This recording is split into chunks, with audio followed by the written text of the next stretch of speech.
Olá, amiguinhos online, eu sou o professor Mauri Júnior e bem-vindos a mais uma aula de Química aqui no nosso canal. Dessa vez abordando um dos assuntos mais importantes da Química do ensino médio, que a gente chama de cálculo estequiométrico ou estequiometria. Pré-requisitos para esse assunto: cálculos químicos ou grandezas químicas. Aliás, a gente tem uma playlist completa sobre grandezas químicas aqui. Você vai precisar desse conhecimento para entender o que a gente vai falar aqui em estequiometria. E lógico, como a gente vai trabalhar com proporção, precisa ter conhecimento básico sobre regra de 3. Ok, então vamos direto ao que interessa. A palavra estequiometria, ela soa não familiar para a gente. Ela vem do grego stoikon, que quer dizer material, e metria, que é usado na língua portuguesa e quer dizer medida.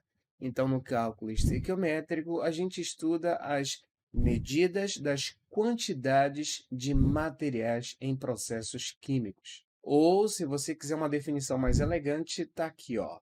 A estequiometria analisa as quantidades de materiais usados ou produzidos em uma reação química. Então, resumindo aqui, a estequiometria tem a ver com a quantidade de materiais em reações químicas. Mas você lembra o que é uma reação química? Para quem não lembra, é um processo em que há uma transformação na natureza da matéria. Então você tem, por exemplo, aqui a bauxita, que é um minério. Daí a gente leva para um laboratório, transforma ela quimicamente em um metal, nesse caso, o alumínio. Então, isso aqui é uma reação química. Você parte de um determinado tipo de matéria, nesse caso a bauxita, e transforma quimicamente em um outro tipo de material, que aqui foi o metal alumínio. Então veja, toda reação química tem o antes e o depois.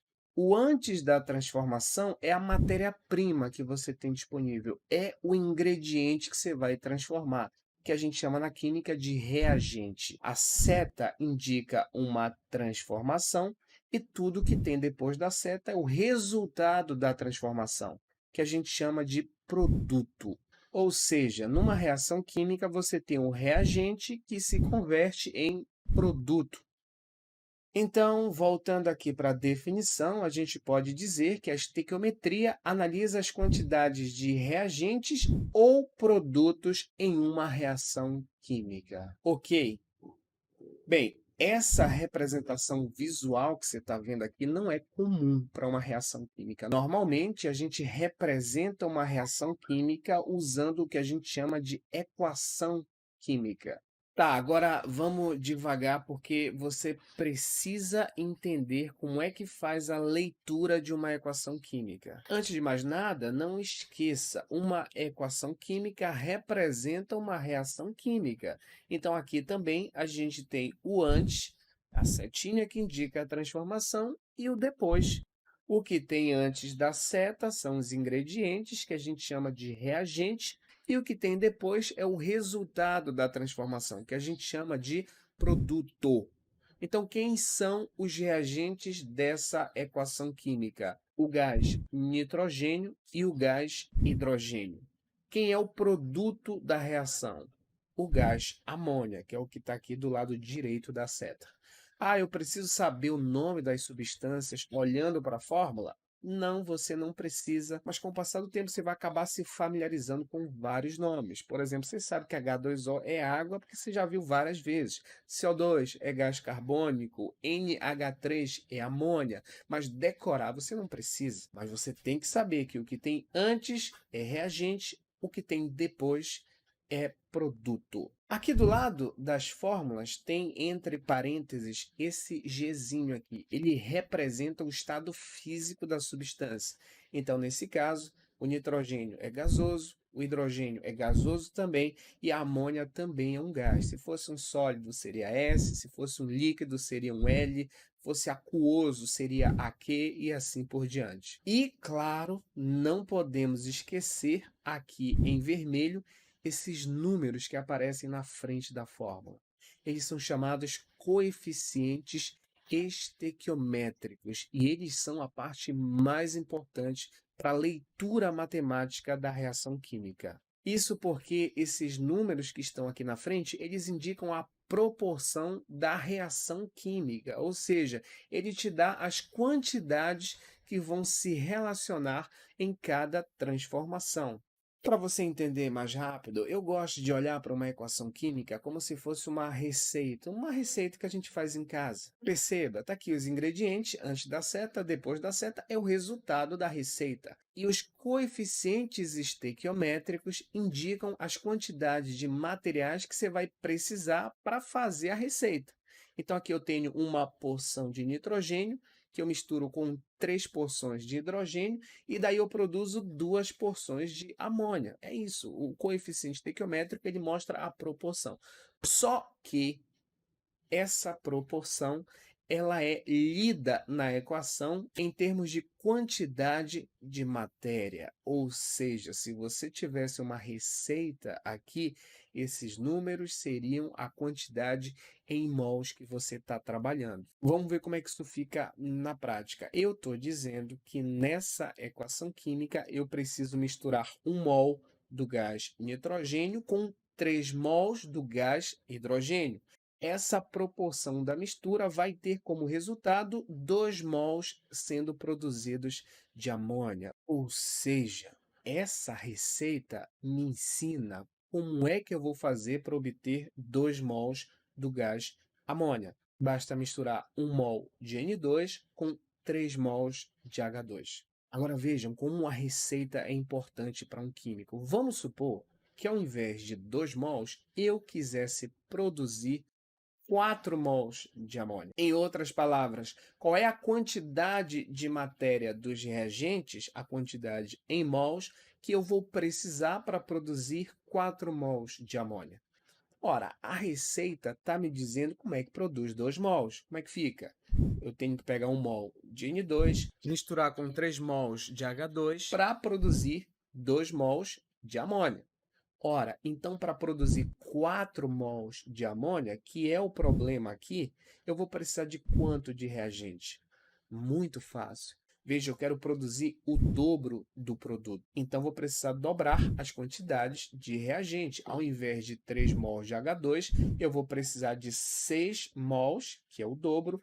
E ao invés de 1 mol de N2, eu vou precisar de 2 mols. Então, veja, para produzir 4 mols, eu vou precisar de 2 mols de N2 e 6 mols de H2. Eu estou seguindo a proporção da receita. Deu para entender? Então, ó, os coeficientes estequiométricos são importantes porque eles indicam a proporção da reação. Com a proporção, eu consigo prever quanto de material precisa ou quanto de material eu vou produzir tendo uma quantidade de ingredientes disponível. Deu para entender? Vamos ver se você entendeu. Vamos pegar aqui um outro exemplo. Nesse exemplo, ele quer que a gente calcule qual a quantidade de matéria da amônia que a gente vai produzir se nós tivermos disponível apenas meio mol do gás nitrogênio. Tá, a primeira coisa que você tem que entender aqui. O problema, ele ignora completamente a quantidade de hidrogênio. Isso quer dizer que você não precisa se preocupar com ela, tem a quantidade suficiente. Então, na hora de fazer a relação, você só vai levar em conta o nitrogênio e a amônia. O hidrogênio pode ser completamente ignorado para esse exemplo aqui. Beleza? Bom, então vamos lá, vamos olhar agora aqui para a proporção para a gente fazer o problema. A proporção está me dizendo que se eu tiver 1 mol do N2, eu produzo 2 mols da amônia. Ora, então qual a quantidade de amônia, que eu não sei, eu vou chamar de X ou N nesse caso, eu vou produzir se eu tivesse, ao invés de 1 mol, meio mol do N2. Então tá aí, ó. Eu montei aqui a proporção, eu montei o problema. Eu posso resolver por regra de 3. A gente já aprendeu como é que faz isso lá em grandezas químicas, mas como dá para fazer de cabeça, usando a proporção, vamos fazer aqui de cabeça sem precisar fazer regra de 3, tá bom? Vamos entender aqui a proporção. Dá uma olhada para esse lado esquerdo aqui, ó. Ele foi de 1 mol para meio mol, ou seja, ele reduziu pela metade. Então, aqui do lado direito, eu vou também reduzir pela metade. Metade de 2, quanto é? 1 mol. Então, pronto. se eu tiver meio mol do N2 disponível, eu vou conseguir produzir apenas 1 mol de amônia. Isso é lógico, porque a gente já tinha visto aqui que 1 mol produz 2 mols. Então, meio mol, quer dizer, a metade do N2 vai produzir só a metade do NH3.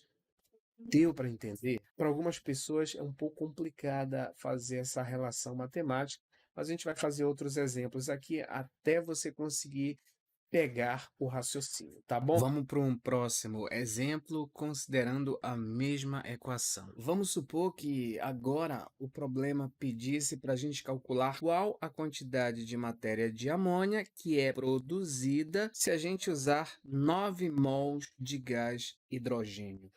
Veja, agora ele nem mencionou nitrogênio, só falou de hidrogênio e de amônia. Então, vamos olhar para a receita, a proporção entre esses dois materiais. Pela equação química, ele está me dizendo que se eu tiver 3 mols do gás hidrogênio, eu consigo produzir 2 mols da amônia. Está escrito bem aqui, ó. Ora, se 3 mols de H2 produz 2 mols de amônia, então qual a quantidade de amônia? Eu não sei, eu vou chamar de X, ou nesse caso de N, eu vou produzir se ao invés de 3 mol, eu tivesse disponível 9 mols de H2. Então tá aqui, ó, tá montada a regra de 3 para resolver esse problema, que não precisa ser feito usando proporção. Você pode multiplicar em x, não tem problema nenhum, mas eu vou fazer aqui de cabeça porque essa dá para fazer direitinho, tá? Dá uma olhada para esse lado aqui da proporção, veja, de 3 para 9 é o triplo. Ora, então de 2 para o x também vai ser o triplo. Quanto é o triplo de 2? Lógico, 6 mols. Então, está aqui a quantidade de amônia que eu vou produzir se eu estiver trabalhando em laboratório com 9 mols de H2. Faz sentido? É só olhar para a equação de novo. Ó. 3 mols produz 2 mols. Então, 9 mols, ou seja, o triplo da quantidade de ingrediente, vai produzir o triplo da quantidade de produto. Nesse caso, 6 mols. Deu para pegar? Ah, Mauri, dá para fazer por regra de 3 comum, multiplicando invertido, sem fazer essa proporção? Lógico que dá. Mas como esses exemplos são mais simples, eu quis mostrar para vocês como é que faz usando proporção. Na próxima aula, a gente vai fazer exemplos mais complexos e vocês vão ver que a gente vai precisar da regra de 3 para resolver tranquilamente, sem problema nenhum, tá bom? Então é isso, esse vídeo ficou muito longo, passou de 10 minutos, mas deu para entender mais ou menos como é que a gente faz uma leitura da equação química para criar essa proporção para resolver problemas simples envolvendo a proporção molar em cálculo estequiométrico. No próximo vídeo, a gente vai ver problemas mais complexos, tá bom? Muito obrigado e até a próxima.